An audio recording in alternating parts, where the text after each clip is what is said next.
Hi all, welcome back to my channel. Thank you all for watching. Last episode I was so depressed, like literally I couldn't even look at myself, just the way I sounded, like nearing tears and stuff. But these are the actual emotions I go through almost every day. Every day is literally that I have to keep myself positive, just not to end up in depression or any kind of state where it can actually be used against you by other people, because they can't imagine that such horrible and horrific things can actually happen to human beings. So, yeah, I hope this time in part 4 I will be able to share more, a bit more upbeat at least. I don't want to come across as somebody who is only telling horrible stories. This is not what the channel is going to be about. I started this channel because I actually want to share my story, and I know the average person in the world doesn't really care about what happens to other people.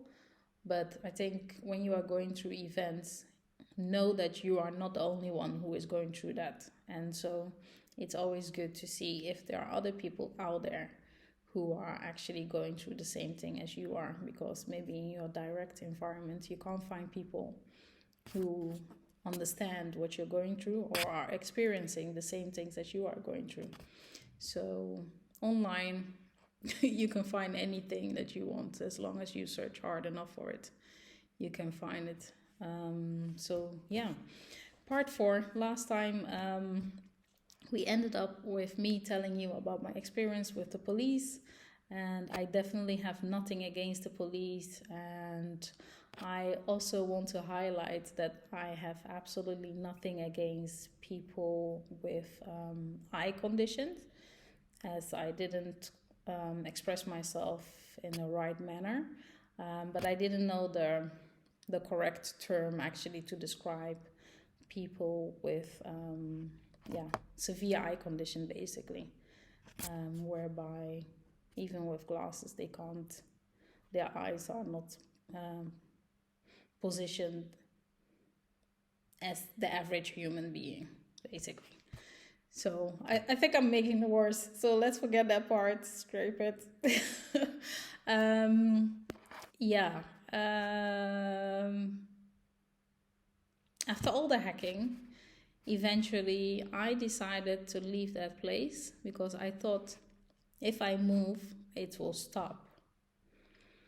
We were living in the same building practically. So I think, well, if that person is living above me, he's definitely not going to follow me somewhere else. Maybe whatever interest he got in me will end there, and hopefully he will focus on his family and not focus on tormenting me for some reason. Maybe he felt like I stepped on his tiny penis.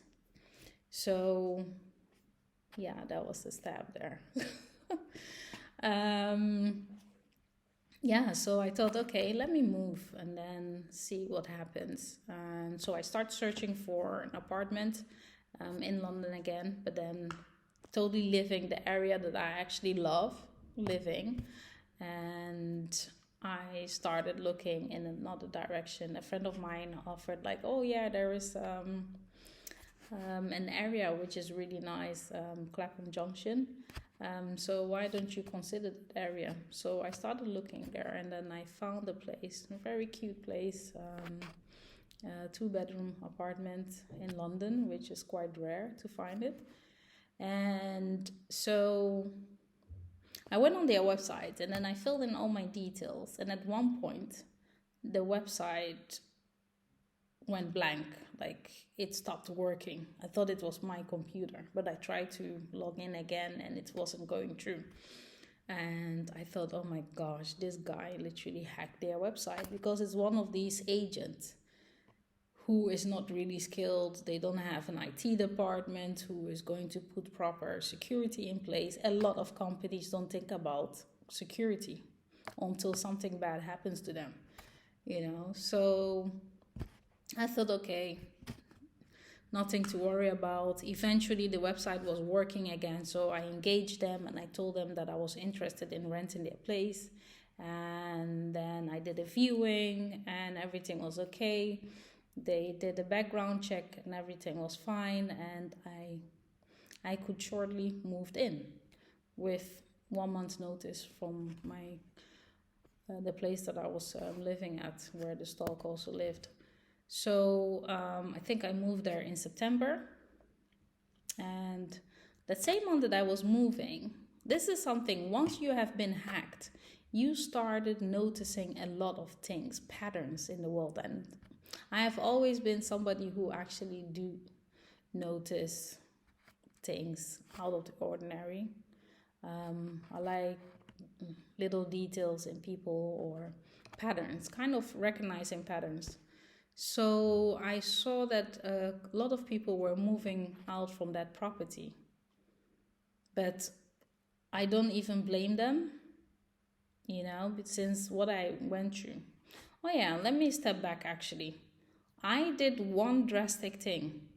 At one point, while this was happening to me, I got so angry with the company that I was renting from, because somehow I felt like maybe they were giving this person the chance to hack me. Maybe they told him that I filed complaint against him or whatever, and because of that, he felt like having to take revenge on me, which is like ridiculous. At least, probably he's also a wife beater or whatever, because I don't know any man who is going to harass a woman. No respectable man will do that. And so I sent, I kind of put an update on Google about this company. And the review that I placed was not positive, obviously.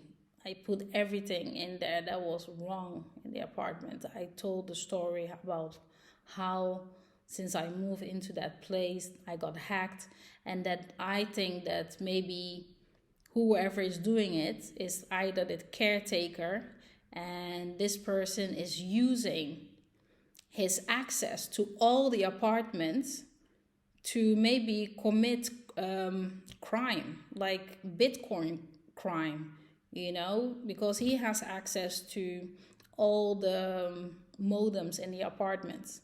He has keys to all the apartments. When people are out, the average person doesn't really change their password. It's on their box. When you come into people's house, their password is on their box, literally on their modem. Just, if you are home, just try it out. I'm sure there is a sticker on your modem with your password for your Wi-Fi and everything. So this person comes in, that's quickly access.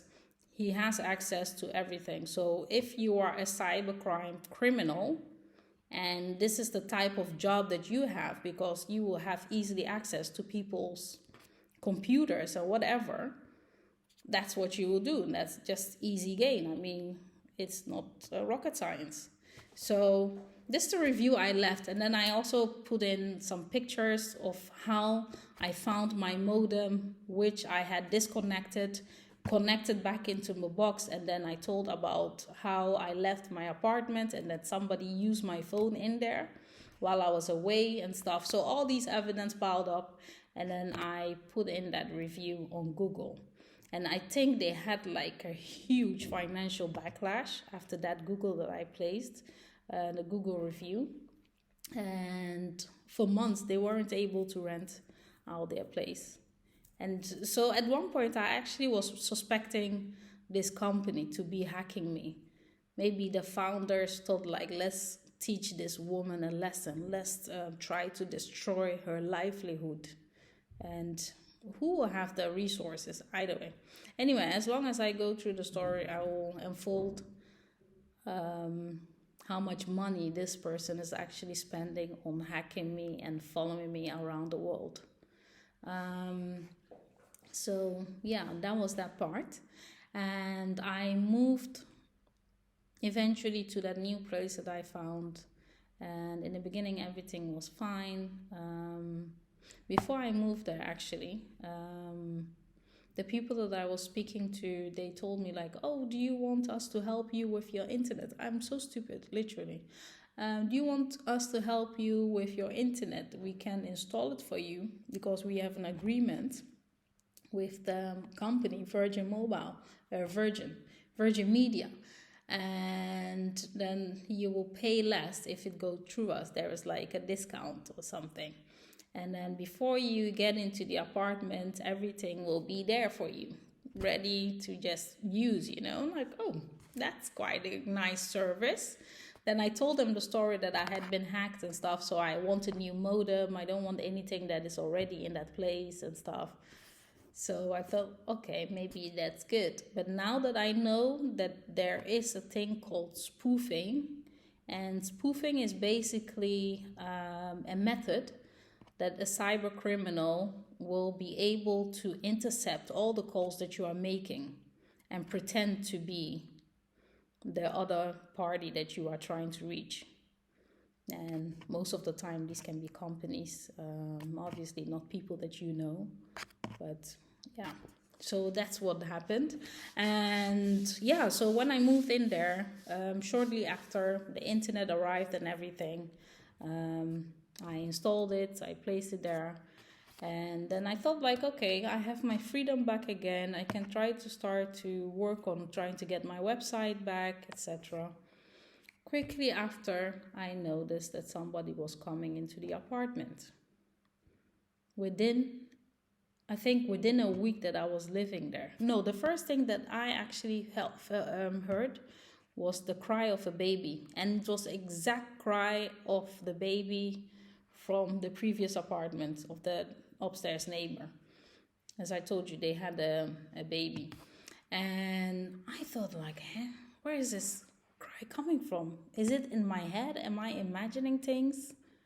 And then I heard it a couple of times. I'm like, no way that they moved into this property, you know. And then I started thinking like, okay, just before I moved in, I saw that some people had put trash outside, and it was like somebody was moving, and in opposite my apartment there was another apartment, and that guy was literally leaving. So this also became like a haunted place for me, because from there he was able to spy on me and do all kind of things. I don't want to make this video long again. That next time I will tell you about how at one point I was looking into my phone, and then he said, "Come on, smile." And he was next door, you know. And that was the first time I had a shock, because before then I wasn't really paying attention of covering my phone. You know, you don't really pay attention. I wasn't thinking like, hey, maybe he's using my camera to watch me. It's like I was quite ignorant in this area of the psyche of a sick person who is obsessed with you. And so the moment I heard that voice say, "Come on, smile," you know, because I was looking at my phone and crying. I was so depressed about everything that was happening to me. And then I heard him walking from that opposite apartment back to his apartment in flat 3. So, yeah, I will leave it here until next time. Just thank you for watching and listening to my story. And feel free to share your experience with me. And yeah, if you want, subscribe. Cheers. Bye.